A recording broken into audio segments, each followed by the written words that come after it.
the main changes, just to make the registration machinery, if you will, a bit more robust, and ECHA a bit more teeth to deal with the quality of the dossiers.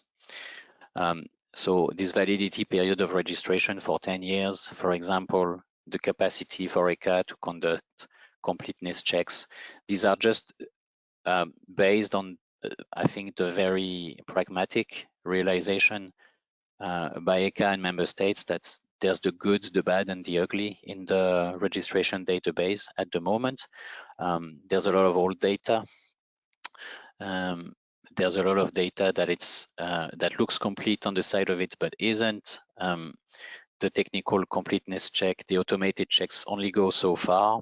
So it's just important now, I think, for the Commission and ECHA to go a bit to the next level and have just more tools in the toolbox to dig into the database. And if you have done a good job, this will probably not scare you too much.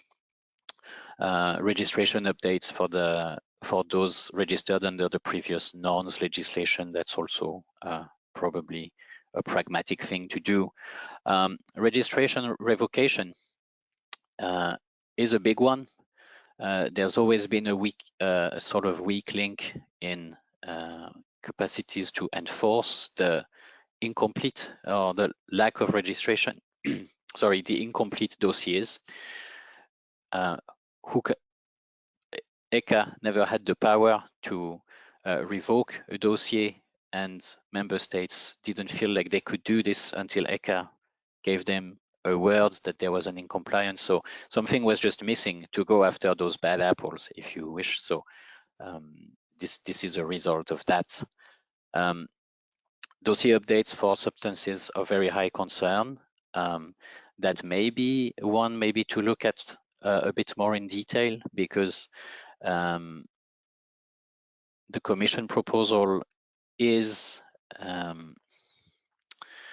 planning to make the SVHC much more, the SVHC list, the candidate list, much more prominent, let's say, as really the waiting list for further regulatory action, to make it more central.